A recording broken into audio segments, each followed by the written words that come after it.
Bote na balandinyo se atokomi wapi na lobaka na bino nde ba chef parce que bino bato bolandaka biso. Présence nanga na plateau eza ya koloba oye sengeli mais oye sengeli te tokoloba ngoti. Lelo tozolobela d'ici là bozomona nde tozomona ba panneau, tozomona ba publicité. Action commune pour la République. Une année na bango balobi discours et causal. Kolobe causal. Pendant basali ya bango parti tokoyeba mukolo wana na terre ya Okale le 30 action commune pour la République ASEUR basana ba province nini pe en dehors ya République démocratique du Congo na ba pays nini oyo action commune pour la République akoti pe action commune pour la République parti wana ba député est-ce que ba aligné ba député dans tous les deux catégories comme ba candidat député national comme ba candidat député provincial le quoi la télévision eza radio te mais na kobo sanate ya koloba que tous les images majorité à ba image bokomona eza image oya mwana mboka Die Makesela. Le lenga za cameraman ya tokomi wapi. Mais le la patron ya tokomi wapi. Yende président ya parti politique Action Commune pour la République. Biso be penge Fofana. Ba Manix Sekembolo. Toi accompagnaka. Toi potaka un plus na ASER. Neti a tozo la ASER bilan. Yango na ebisi bato ko critiquer Eliezer Reza malamu. Mais critiquer Eliezer Tambwe na domaine nini PMS pesa moninga souri ou bien club tokomi wapi ou bien comme patron tokomi wapi ou bien comme député national ou bien comme journaliste préciser na eloko nini onde ko Eliezer azosala eloko te mais ngai na ye ko tali sabino ça dit ngai na apporter un plus na ko tala ASEUR pendant une année. Depuis ils ont créé les mêmes années où va créer ASEUR, les mêmes années où va créer élection. Est-ce que ASEUR les lots, azana ba candidat, ou bazo tambola, ou bazo salamata pré-campagne. Est-ce que ASEUR en dehors à Kinshasa, celui toke na Est, toke na Kasai, toke na Grand Katanga, toke na Congo central, ngaite, Manix Sekembolo, ndako sala musala. Ngai na yeko tali sabino kake mona mboki Eliezer à part to komi wapi télévision à part magazine to komi wapi oye boti to komi wapi télévision na banza ke ma ataki epenge Fofana na talisa na une année ASEUR comme parti politique bayambi yango wapi na Kasongolunda est-ce qu'on a bedugu kulungu Amemi ASEUR. Les autres gens dirigeants, on va diriger ASEUR. À part qu'on soit poste na ASEUR. Pour ça, la canine, eza Manix Sekembolo, ne akotali sabiso. ASEUR à part à Kinshasa, eza wapi. Na Belgique, est-ce que ça? Na France, est-ce que ça? Na États-Unis, est-ce que ça? Parce que les États-Unis, Mamoucha Boaza, ou à soutenir ASEUR. Na Canada, na Ottawa. Le corps la télévision eza radio te na kolinga total. Action commune pour la République. Bébé o abotami akokisi une année. Eza le corps la mwana oyo alinga longwa na école primaire akota na secondaire. Yango Die Makesela bookinga panzia ke mwana nga azotika couper azolata pantalon. Likolongwa mwana na 6e comme ça mona na niveau ya première eza susu ba aventure te so bengi Die Makesela même na musala faut eba ke moi na za suna terre ko sa na bongo ba bombote eza lokola nga Nasi Fofana azolongwa na époque ya kolataka jipe ya mukuse azolata sko jipe ya mulai so di moto so akomi para ke mona matina secondaire ala su moto kabela ka ba $10 te asa mutu akopesaka ba $30 te nde totala est-ce que Asseur aza sur un niveau ya bambongo ba bombote yango na kotal sabino avant total les 30 total ba délégation total ba capable total nanu Asseur à part Kasongolunda à part Congo central à part Sankuru à part Kasai central à part Grand Kasai à part Grand Katanga à part Kinshasa Manix Kembolo à kotal sabiso ba mange est-ce que asa les autres ezapenda comme parti politique to ezaka asbel morbo ke balamuki batie banderole balamuki balate écharpe est-ce que penda solo eza parti politique to bazo mériter ko fêter une année na bango image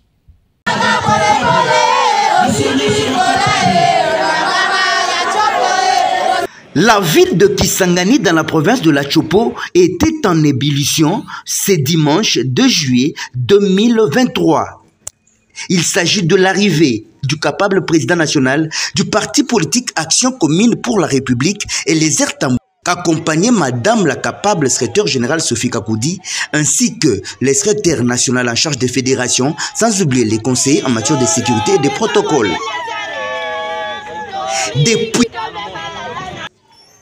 Depuis l'aéroport de Bangoka, où il a été reçu par une délégation de Boyoma, et les Tambou et sa suite ont été obligés à un certain point de faire les pieds jusqu'au lieu ou siège de l'ACER qui se situe dans la commune de Mangobo.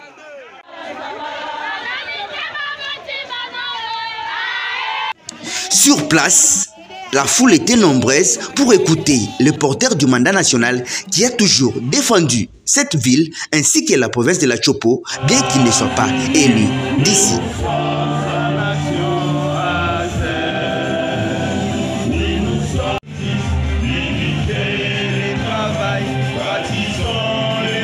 Tout a commencé par l'une du parti, chanté par tout le monde, avant que les secrétaires nationaux en charge de fédération prennent parole pour enseigner les emblèmes du parti. Le secrétaire général de la CER, Sophie Kakoudi, qui a annoncé le président, n'a pas manqué tout d'abord de conscientiser les Boyomés à voter utile lors des élections prochaines.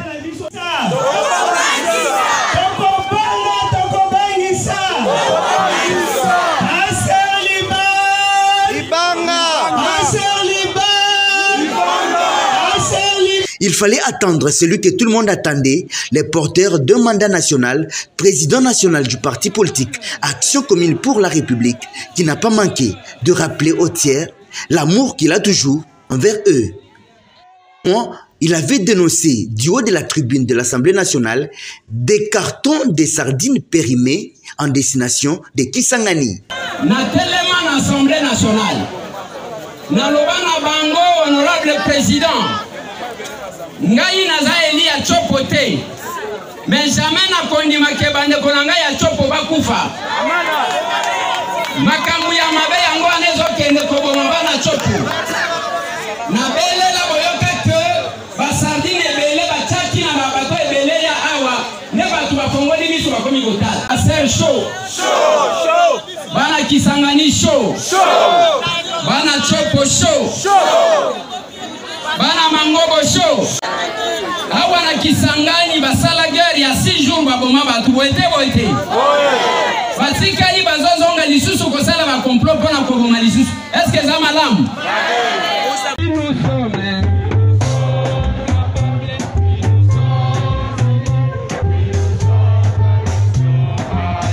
Après Konyatanaye Mabele ya Matadi na Congo central, ville ya Kisangani na province ya Chopo, qui quitte na province ya Kwilu ezalaki 3e étape ya tournée ya délégation ya parti politique Action Commune pour la République, ACER en sigle Oyekambamaka na yemoko porteur ya mandat national Eliezer Ntambwe bakisela ye Lombio, une autre façon de faire la politique.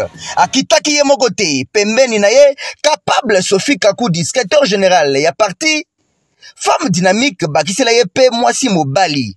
Sur place na Kikwiti bayamba maki kitoko na capable Django Nkiwi, candidat député national ya ACR pour la ville ya Kikwit.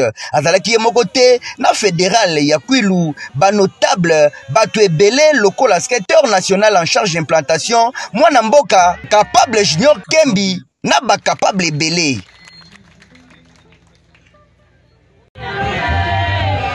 Ake ezalaki ya opesi mbwa aboyi, forte mobilisation na taille ya parti politique oyo. Jusque là, eza kotali sa force na plus de 23 provinces oyo ezali déjà installé. Oyo nezali kotali sa ete bakikwitwa batalisi ACR ekota bango na mitema, ACR ezali déjà na makila.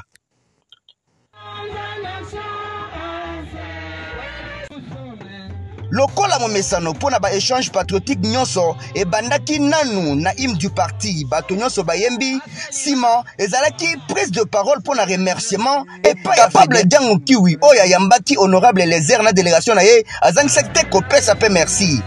Tango mama mokonzi général azwaki maloba ezalaki pona ko présenter ba candidat pe ko remercier bato nyonso bazalaki sur place. Ayebaki ko introduire président national oya mataki pona ko remercier bato. Na komata na ye ezalaki esengo ya population kikwitoise nyonso oyo basepeli ACR déjà kota na ipana bango. J'ai aimé ba discours na yoki awa oza jeune te okomi déjà responsable yaka na ACR pour beaucoup plus de responsabilité. Son action commune pour la République, ce n'est pas pour rien tozomi benga ba capable. L'Assemblée nationale, ngana sa élu à Kinshasa, na koya ko postuler na Kikwiti te, ba présenter bino ba candidat na biso awa. Ba présenter bino capable Django ke azamwana na bino a Kikwiti aza député candidat député national. Bon moni ba candidat député provinciaux ya Bulungu comme ya Kikwiti bazali awa. Boete. Bo kanga bilongi yake bo pesa biso batu yake to changer la situation. Tozo yokana.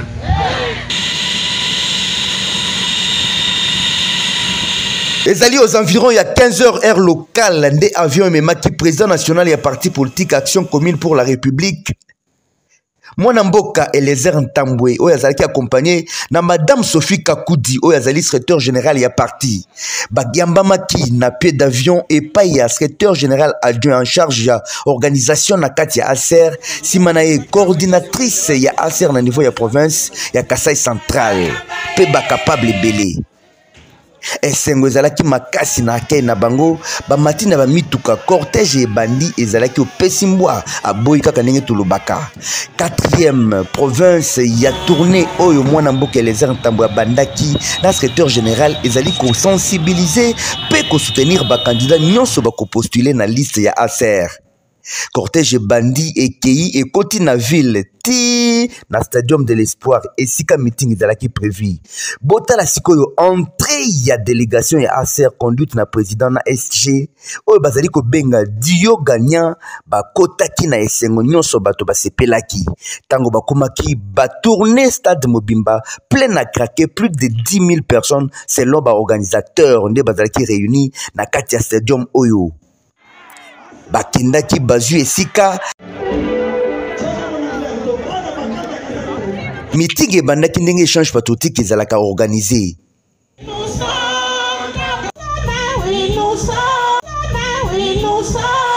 Mot de remerciement etangamaki epai ya coordinatrice ya ACR na niveau ya province Mama Dadi Thérèse oyo remerciaki président pour la présence na ye.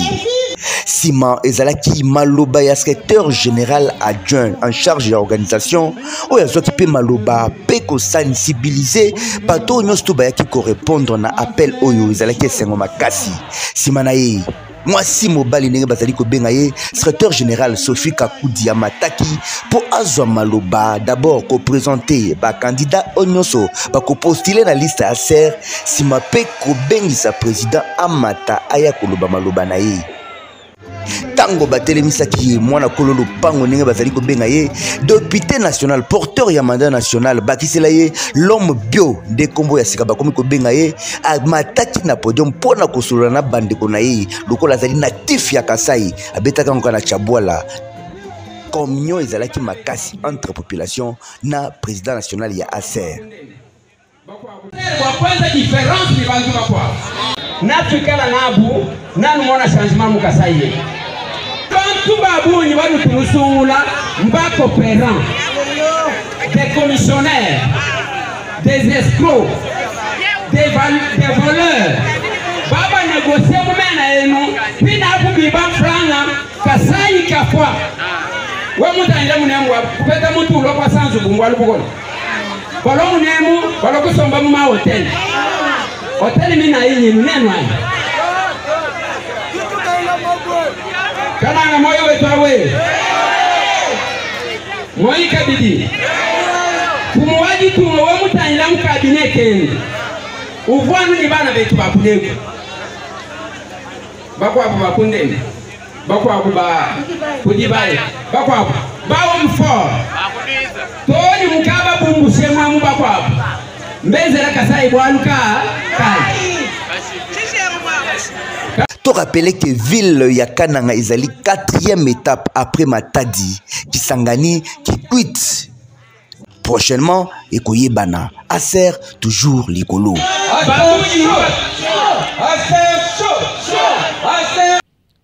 Là, bon, comme on a une image penda, on ressentit qu'il y a un kassongolun, on a un doukoulun.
Maintenant, Kinshasa awa Tokota siège na bango makamoni ni salamaka.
Quelques minutes.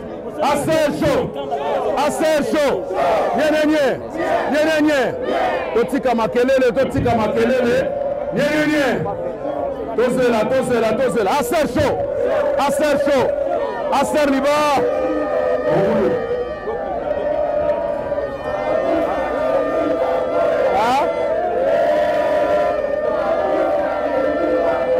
Ya l'équipe en haut.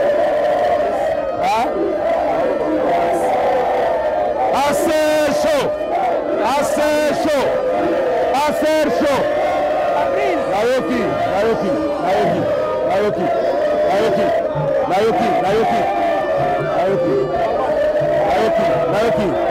Dosé. Nauti kosala tourner makasi na Gramandundu. Nana yebi Gramandundu. Bana Kongo bazawa. Bana Bandundu bazalio. Bana Kasongolunda bazalio. Bana Kaemba bazalio. Bana Kikwiti bazalio. Nauti Gramandundu, nauti Kasongolunda. Bana Kasongolunda balobi. Aser eza parti na bango. Balobi eza na place moko te na kati ya mboka oyo. Oyo Aser eza makasi koleka bango. Est-ce que bino na Kisasa boza capable na koprouver na 2023 que Aser eza bakinois boza capable? Soki boza capable bobeta maboko makasi mpona Aser. Nazo encourager bakandidat na baniveau tout bozala distraite, bozala makasi na vie ya prière, bozala makasi na kopalar, bozala makasi na kosensibiliser pe mobiliser population de façon que 2023 Aser il faut tokamba parlement bokote. Natiki bino na maboko ya mama SCG, maboko mpona mama SCG. Merci. Nayebisaki bino na evandelike nana yeko préparer nzela ya mwana nzambe. Nana za Jean-Baptiste nayeko préparer nzela. Mwana nzambe azomata sikoyo. Azomata bokoyoka ye oyo alingi ayebisa biso mpona makambo ya ba-élection, mpona bapréparatif na biso, mpona bakandida na biso. Avant nasilisa na koyebisa bino, après manifestation biso nyonso tokozonga na ndako, tokotikala kaka na bakandidat député mpona communication moko. Sikoyo Jean-Baptiste aleki asi aprepare nzela mwana nzambe azoya, tobeta maboko mpona koyamba mwana nzambe.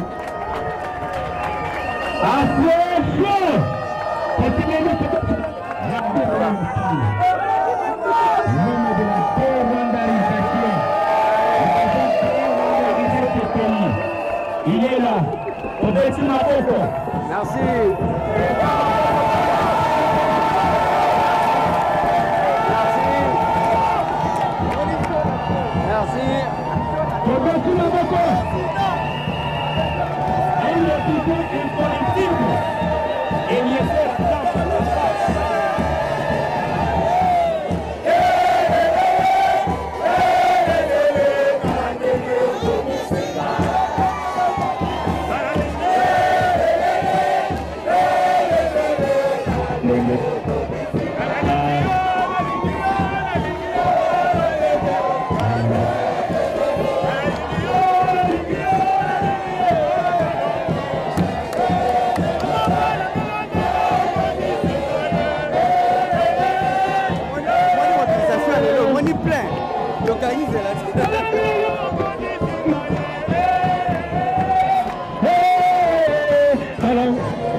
Tolongo wana na kolinga pe Manix atalisa biso ba image ya Belgique. Papa Marius, vous êtes le second de l'Acer Benelux. Parce qu'on dirait que Kitakin, délégation à Venezuela, Kitakin, président des comment? Oui. En fait, les lots, nous, les cadres de l'Acer Benelux, tous se réunissent en pleine réunion à Ndemozomona. c'est parce que se préparer un an, il y a ACR Nabiso national. Voilà, il y a une délégation, une très forte délégation qui est à Kinshasa.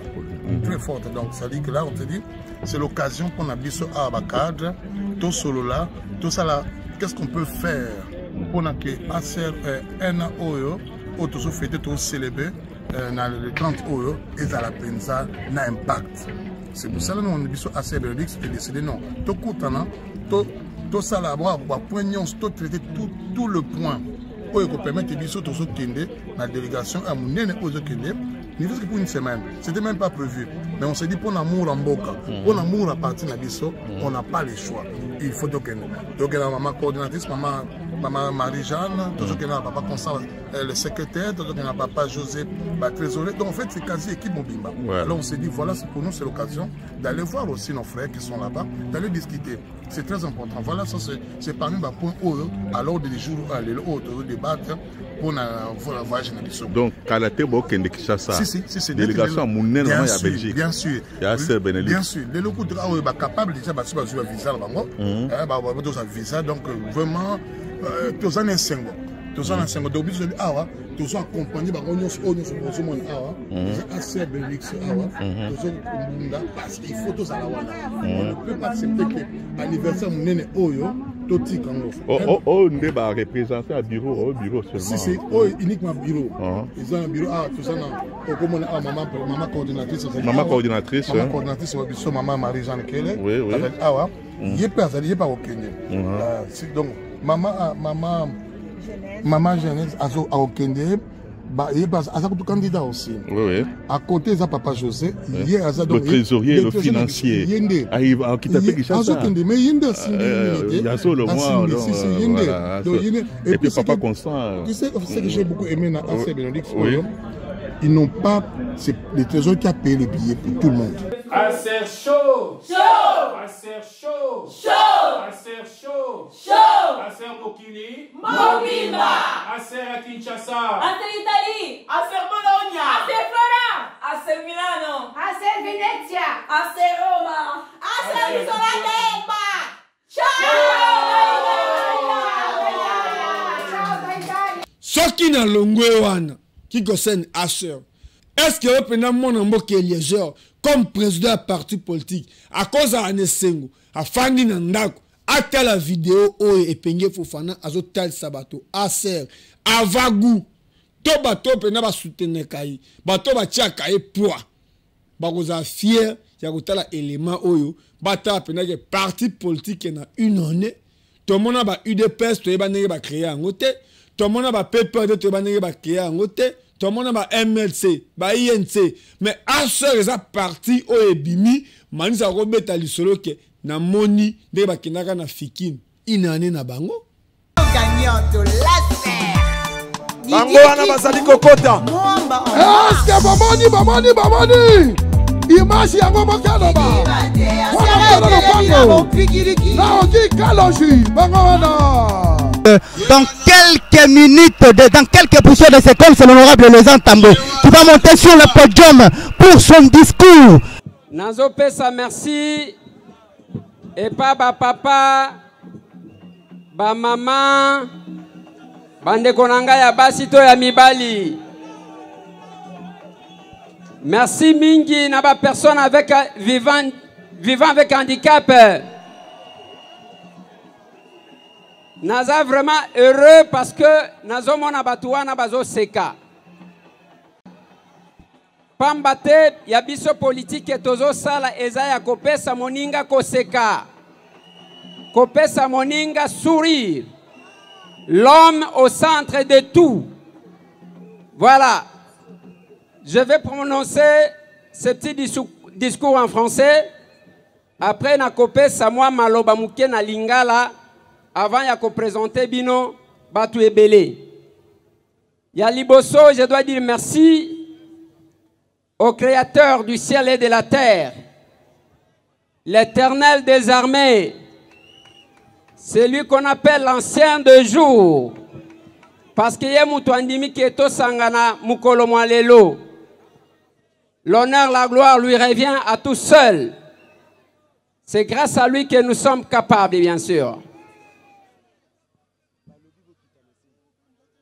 Distingués invités à vos titres et qualités respectifs, très chers capables de l'action commune pour la République, très chers compatriotes, c'est pour nous un honneur en ce jour de la sortie officielle de votre parti politique de nommer Action commune pour la République, ACER en sigle, de nous adresser non seulement à nous tous qui sommes ici présents, mais aussi à toute l'opinion publique, tant nationale qu'internationale, qui nous suit à travers le monde. Comme tout vrai compatriote, il est impossible de mener une activité politique sans pourtant songer à tous nos compatriotes, femmes, hommes et enfants, dont certains sont morts sous les effets de la guerre dans la partie est de notre pays et d'autres vivent dans les terreurs suite à l'occupation de nos terres par les forces étrangères en complicité avec quelques Congolais. Oui, je suis capable. Oui, tu es capable. Oui, il est capable. Oui, elle est capable. Oui, nous sommes capables. Oui, vous êtes capables. Je les reconnais, ils sont capables. Oui, elles sont capables. Capables d'impacter le pouvoir. Capables d'impacter le pouvoir de l'amour et non l'amour du pouvoir. Capables d'agir pour le développement de la RDC. Capables de déterminer ce que doit être notre pays dans les concerts des nations. Distingués invités en vos titres et qualités respectifs, chers capables, très chers compatriotes, au sein de l'ACER et avec l'ACER, on n'accompagne pas qui que ce soit. On agit tous sans distinction quelconque. Au sein de l'ACER et avec l'ACER, tout le monde a de la considération digne d'un être humain. Au sein de l'ACER et avec l'ACER. Est-ce que le bazar fier, motowa peut-être honorable Tingi Pouloul, ou ayaki na sortie officielle, honorable Toussé Alonga, ou ayaki na sortie officielle, même Fabrigaz, motowa Betaka Jourwan, la sortie officielle. Même Sœur Nabiso Enis Manyanga, azala fier, ya comment na une année de mon atamboli. Pour image ya souka, ils a image ya ba capable. Image ya ba candidat penda retenu, oh de ba kasongo banza. Bazo bunda. Moi ba pré-campagne na bango. Ba Bovik na Goma. Ba Sam honorable Kalume. Maman moko sati keno ba matadi kibala, bazo tanga e bana ba sola ba bi ya biso mwana tu photo tia e poids. Photo tia et poids. Moi, je n'appelle likonzi à faire d'essai. Photo tia et poids.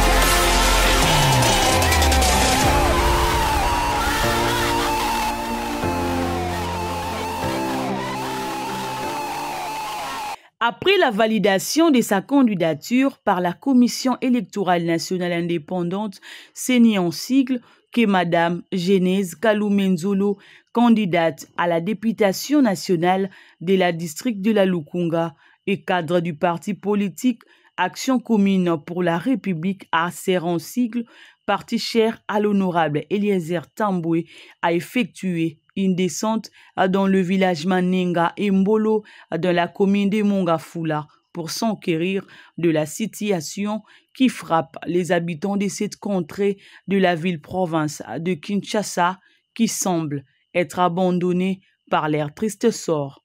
Son cortège a pris le long de la route Sanda en pleine construction par le chef de l'État reliant la province de Kinshasa et du Congo central en passant par Ndjili-Brasserie et les villages Manenga dans la commune de Mongafula. Accueilli par une foule immense avec des chansons, danses, les insignes du parti ACER en main, Madame Kalumenzolo à traverser les ponts Maninga qui se trouvent dans un état de délabrement très avancé pour atteindre le village Mbolo, comme vous le voyez sur ces images.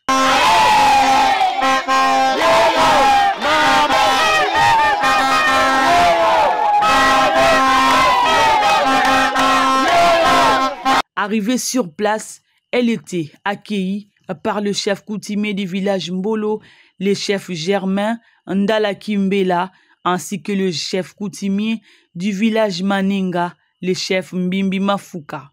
Très content de recevoir leurs filles sur leur terre, le chef coutumier l'ont béni et promet de l'accompagner aux élections de décembre prochain et plaide pour la construction de ces ponts qui les dérangent depuis plusieurs années.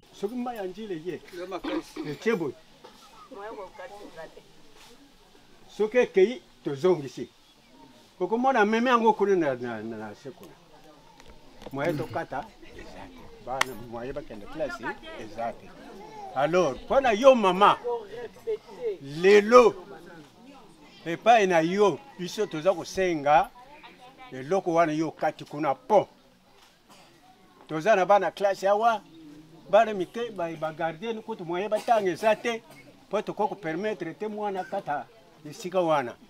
Lelo biso toza ko pesa yo charge yo comme mama na biso, mwana na biso, yaye na biso, koko na biso, tata mwasi na biso, molobeli na biso. Tozana ba difficulté mingi. À son tour, Madame Genèse Kalumenzolo s'est dit satisfaite de l'accueil et promet de trouver le moyen pour résoudre les différents problèmes de cette contrée. Alors, nalobaki ngamoko naya na traverser na pont na mona ndenge ba difficulté bino population bozo traverser. Nayoki likambo ya insécurité.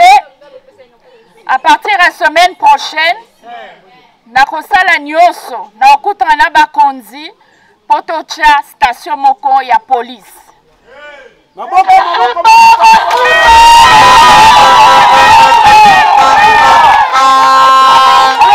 Likambo ya pont nakosala réaménagement. Mais nabengisaki ingénieur baya basala devis. Nakozwa devis nakomema responsable OVD tokokita po totala lolenge nini tokoki kotonga pont ya sika ya kitoko po bo traverser en sécurité. Mais en attendant toko réaménager pour ezala de manière est-ce que vous allez sécuriser tant vous traverser na bana. Alors représentant Langai, Monsieur Justin, akoya tokotia fondation et kosunga ba maman, surtout ba maman na bilenge. Pour na ba formation, ba maman baza na ba commerce, toko soutenir bango na mwa fond.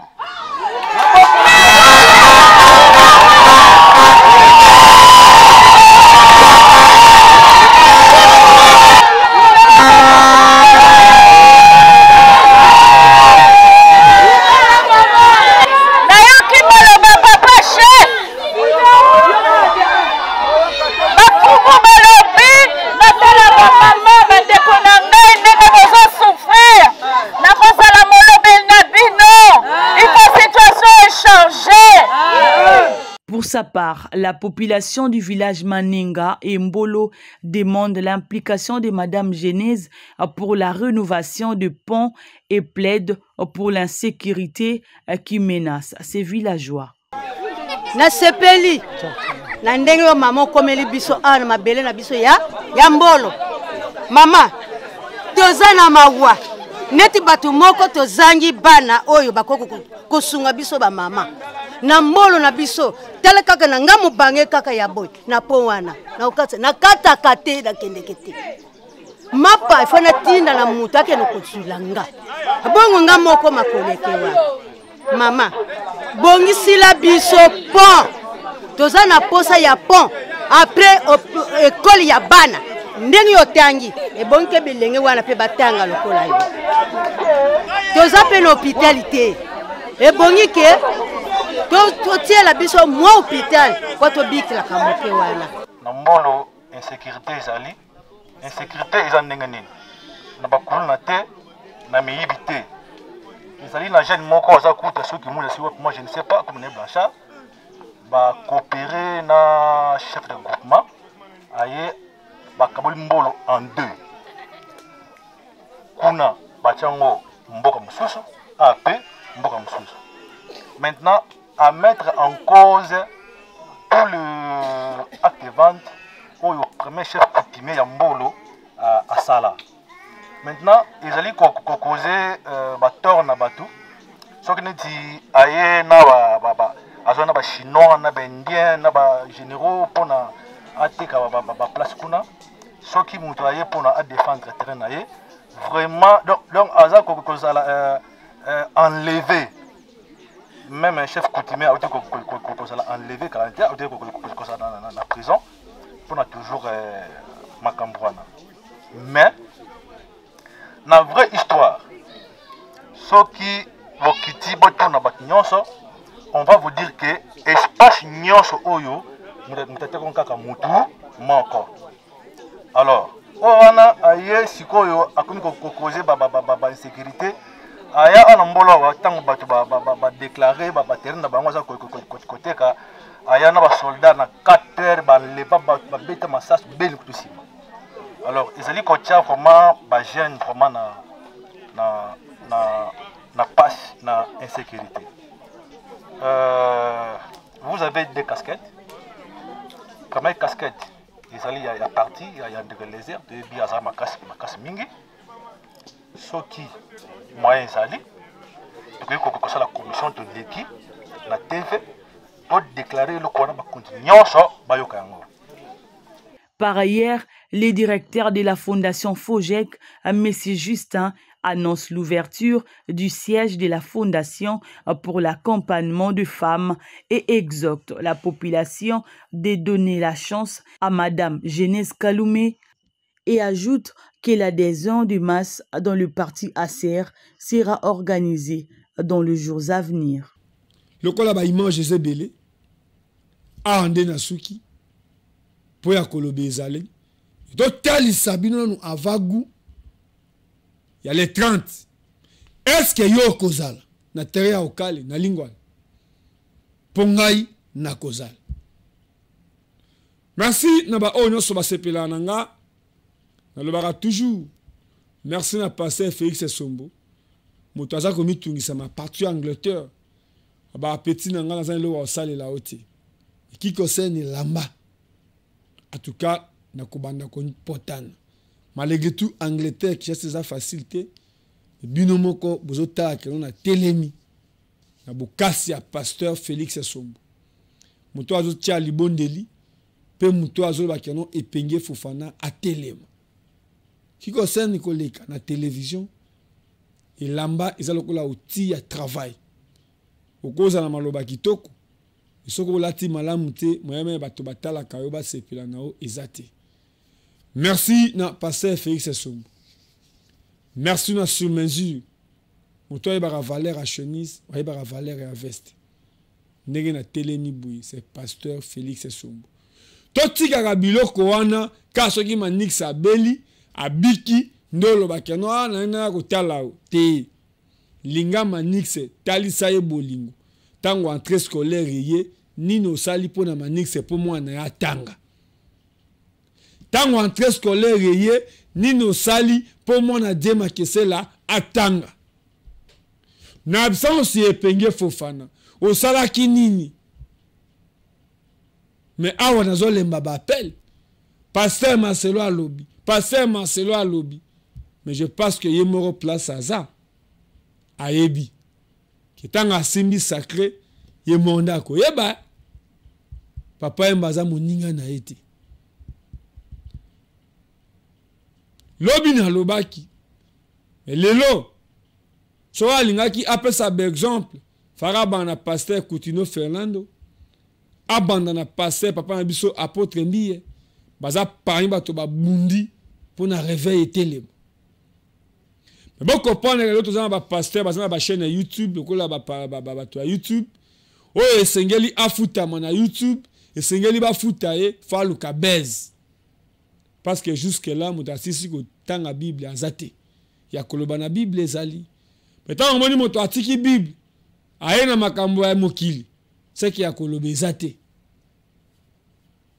musala makasi nzamba apesa eza etonga avant loba il faut ça no église na yo oso ta église esili na nute tika koloba mamba mokili tonga nu nzambe cher na ye biso toza fier na tokomi wapi parce que za ndaku na biso moko.